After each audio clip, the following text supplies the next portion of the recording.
Avec la remontée des cryptos, on voit de plus en plus de projets très agressifs sur leur marketing. En me baladant sur Twitter comme à mon habitude, je suis tombé sur certaines images qui mettaient en avant des fermes avec des APR à plus de 5 chiffres. Pour te donner un ordre d'idée, déjà quand ça dépasse les 3 chiffres, c'est énorme, alors quand c'est 100 fois ça, on n'en parle même pas. Et je me suis tombé sur bien d'autres fermes avec des techniques similaires, alors j'ai suivi le lapin dans son trou et j'ai fait quelques découvertes plutôt sympathiques. Juste avant de commencer, gros disclaimer, c'est une très mauvaise idée de venir parquer ton argent là-dedans, et on va voir exactement pourquoi dans cette vidéo. Je te parle de ça tout de suite, mais avant ça, regardons à quoi ça ressemble concrètement. Voilà donc l'interface de celui que j'ai testé, il s'appelle SharkySwap, c'est plutôt mignon. Donc qu'est-ce qu'on peut faire sur ce projet-là? Et ben écoute, on n'a pas trop le choix, hein. Il y a un petit bouton Trade Now, donc on va regarder à quoi ça ressemble. L'interface est plutôt basique et ceux qui sont là depuis un petit moment reconnaîtront surtout l'inspiration qui vient d'Uniswap V2. Voilà, je suis tombé sur ce screenshot et c'est quasiment ça. Je t'avoue qu'à force de le regarder, ça me met un petit doute et je suis pas sûr si ça vient peut-être de PancakeSwap. Mais bon, passons, c'est très clairement un fork avec zéro modification au niveau de l'interface. À droite, on peut voir que a priori, ils ont prévu de faire un échange perpétuel, un bridge et un zéro slippage.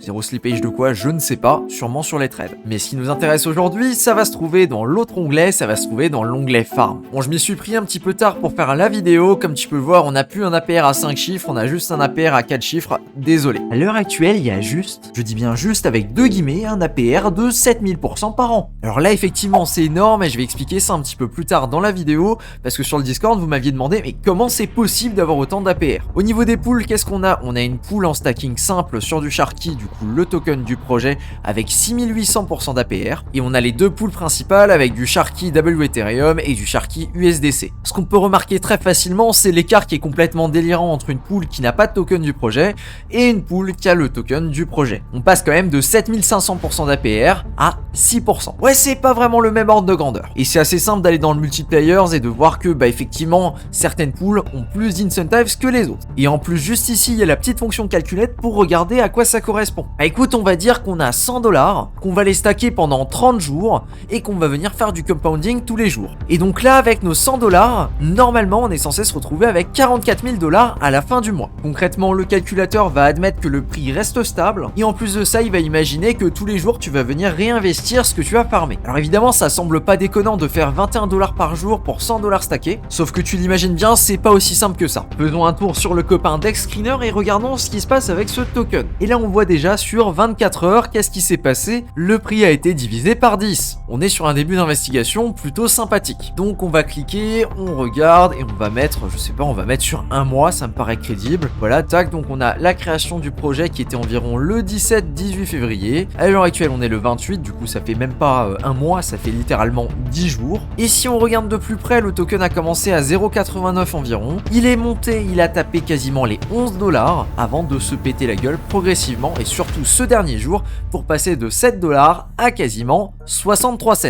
Bon, j'exagère, c'est pas 63 cents, c'est plutôt 80. Mais bon, on n'est pas loin du divisé par 10 et je lui donne pas plus que quelques heures avant qu'on les atteigne les 0,6. Pour l'expérience, je me suis dit que ça pouvait être marrant de rentrer dans un de ces forks et de regarder comment ça fonctionne concrètement. Du coup, moi j'avais acheté environ ici, je sais plus, c'était environ vers 7$, je crois c'était avant la petite bosse là, vers midi. Sans trop te spoiler, si tu veux la suite de l'histoire, t'as juste à regarder la courbe à droite. Même si en réalité, c'est bien moins dramatique que la courbe qu'on a à droite. Parce qu'en réalité, ma position, c'était pas à 100% leur token à eux, mais c'était plutôt à 50%.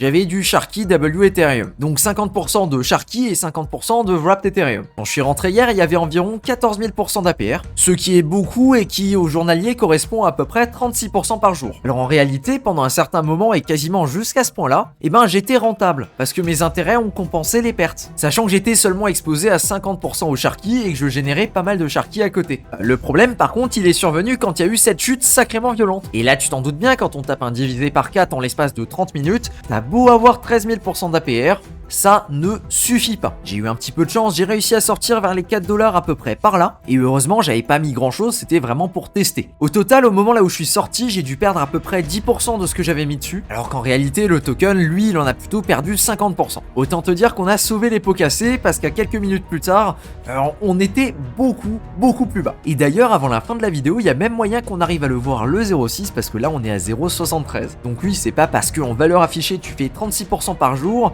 que si le token se pète la gueule, tu vas pas te péter la gueule toi aussi. Alors maintenant, comment ça se fait qu'il y a des intérêts qui sont aussi importants? Eh ben écoute, c'est très simple, on va aller dans la documentation. Et c'est important de le souligner, ils ont de la documentation pour un projet aussi douteux, c'est assez rare. Même si la moitié de leur documentation, elle explique comment Arbitrum fonctionne. Mais ça, c'est un détail. Alors je suis pas allé chercher très loin, mais c'est probablement un texte généré par ChatGPT, ou alors c'est un copier-coller d'une autre documentation, parce qu'ils ont même pas la fonctionnalité Zap qu'ils indiquent qu'ils sont censés avoir. Ceci étant dit, on peut regarder ce qui se passe au niveau des vaults/farms, parce qu'ils ont pas de vault, ils ont juste des farms, mais bon, passons. Alors il y a 2-3 formules mathématiques pour sauver les meubles, pourquoi pas, mais globalement, ça s'arrête là. Et voilà ce qui nous intéresse, les émissions. Alors je ne pense pas que ce soit les valeurs qu'ils utilisent qui sont affichées ici, en réalité ça me paraît être bien plus. Donc on va faire un petit dessin pour expliquer tout ça. Donc on a 10 000 tokens qui sont émis par jour. Ce sont des nouveaux tokens qui arrivent sur le marché. Et ben voilà, j'ai même pas eu le temps de commencer à dessiner qu'on a tapé le 0,6. La grosse question maintenant, c'est jusqu'où on va tomber avant la fin de la vidéo. Maintenant, ce qui se passe, c'est qu'il y a une allocation de ces 10 000 tokens par jour. Il y a un certain pourcentage qui va aller dans la pool Sharky W Ethereum,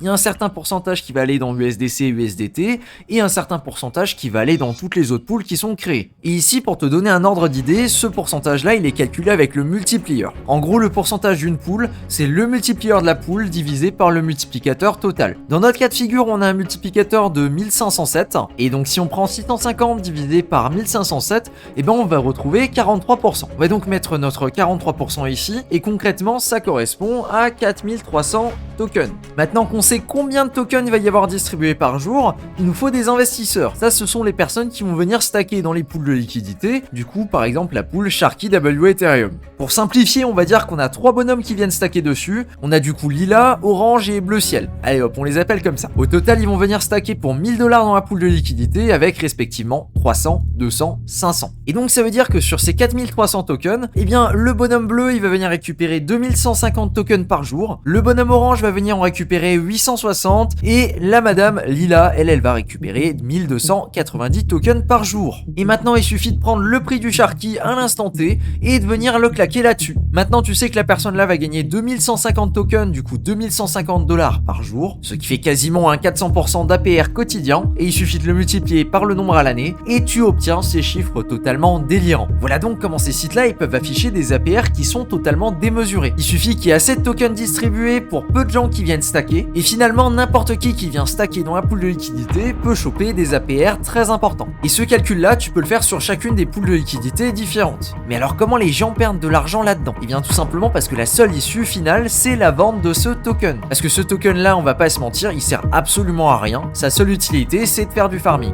Et c'est d'autant plus évident quand ça ressemble à ça, un simple fork de chez PancakeSwap ou de chez Uniswap. Sans aucune valeur ajoutée, ils ont juste rajouté un petit logo et voilà, let's go. Et bien la finalité, c'est quoi? Les personnes qui vont venir avoir ces tokens-là, qui vont venir les recevoir, eh bien elles vont venir les vendre. Qu'est-ce qui se passe quand tu vends du token? Le prix diminue. À l'inverse, quand quelqu'un achète du token, le prix va monter. Mais en réalité, quand tu émets des tokens comme ça, tu ne les achètes pas, tu les crées juste. Ça n'a donc pas de valeur à la hausse. Au contraire, ça fait absolument rien. Du coup, la seule possibilité de faire monter le prix, et donc la seule stratégie pour faire monter le prix, eh bien c'est tout simplement de faire venir des gens dedans. Et pour ça, la technique est assez simple, tu leur fais miroiter des APR qui sont délirants. Qui diraient non à générer 8300% d'APR par an? Absolument personne. On se retrouve donc dans un Ponzi, et du coup, la seule équation qui compte, c'est de savoir à partir de quel moment on a plus de vendeurs que d'acheteurs. Sachant qu'on paye énormément les gens qui sont déjà dans le game, et ben je te garantis que ça peut arriver plus ou moins vite. Et dans le cas du copain chez Sharky, et ben c'est arrivé environ au bout de 9 jours. Alors vu la courbe, je pense pas qu'il y a grand monde qui en a profité. À mon avis, les premières vagues, c'est des investissements qui devaient pas valoir grand chose parce qu'il devait y avoir un token qui avait une market cap très faible. Et après, au fur et à mesure des émissions, bah la market cap elle a monté. Mais en tout cas, il y a très probablement des gens qui ont commencé à investir par là ou par là, qui ont réussi à générer des intérêts plutôt importants. Alors je pense pas tant en termes de valorisation sur la pool de liquidité parce que le Sharky il a pas vraiment bougé sur toute cette période. Il a fait des hauts, des bas, mais voilà. Mais par contre sur les APR, là très clairement il y avait quelque chose à faire. Disons qu'il y avait 8000% d'APR. 8000 divisé par 365, ça fait 22% par jour. Et bien comme ça, tu peux avoir le rendement moyen en fonction du temps que les gens ont passé dans la pool de liquidité. Évidemment, s'ils ont réussi à sortir à temps. Mais en réalité, cette affaire-là ne s'arrête pas ici. Parce qu'en plus d'avoir un PVP extrêmement intense dans lequel les joueurs dump les uns sur les autres, eh bien l'équipe derrière le projet a décidé de faire exactement pareil. Et puis bon, quand c'est validé directement par Rugdoc et qu'on a accès aux transactions, et donc on a la preuve que la team a dumpé des tokens acquis de façon un petit peu douteuse, eh bien évidemment il en faut pas beaucoup plus pour précipiter la chute de celui-ci. Alors bon, la team a essayé de se défendre et d'inventer une petite histoire, pourquoi pas, mais malheureusement c'était loin d'être suffisant. Et ce genre de projet, il y en a plein qui lancent. Si tu veux un autre exemple, ici tu as le Waterfall qui est passé d'environ 400 $ à 3 cents. Ah bah oui, ça pousse à réfléchir quand même. Mais enfin, tu me diras quand tu vois le site, franchement, est-ce que tu peux t'attendre à autre chose? Non mais vraiment, qui c'est qui met un SoundCloud dans un site de DeFi? En plus, regarde là les illustrations, tu vois bien qu'elles sont coupées à la moitié. Non, je suis désolé, non, non, non. On a également un clone dans le même délire qui est parti sur OreoSwap, pourquoi pas. Pareil, même fonctionnalité, on est sur quelque chose qui permet juste de faire des swaps et absolument rien d'autre. On peut également farmer, pourquoi pas. Oh, celui-là a même carrément rajouté des NFT. Et un jour il y aura peut-être un launchpad. Mais c'est exactement le même délire, ce sont des projets qui n'apportent rien de significatif. Les interfaces sont à 100% forkées, donc c'est très facile de voir qu'il n'y a eu absolument aucun effort. Bref, c'est pareil, ils rentrent dans la même catégorie que le précédent. Et ici on en a probablement un autre, même s'il est probablement un petit peu plus tôt. Et celui-là il a l'air d'avoir différents tokens, pourquoi pas. En règle générale, un bon métrique pour spotter ces projets-là, c'est de regarder l'interface. Ici par exemple à gauche, tu as ce menu déroulant, c'est un fork de PancakeSwap V1, 100%, c'est un truc qui a pas eu beaucoup de travail dessus. Ici pareil, les interfaces là où tu as des textes en haut, là où tu as les poules qui ressemblent à ça, c'est tout pareil, c'est exactement le même délire. En règle générale, quand le design du projet il est bancal, et ben tu peux pas t'attendre à ce que le projet derrière il soit sérieux. Voilà pour cette vidéo, j'espère que j'ai pu t'apporter quelque chose à travers celle-ci. Sur ce, je te dis à plus pour une prochaine.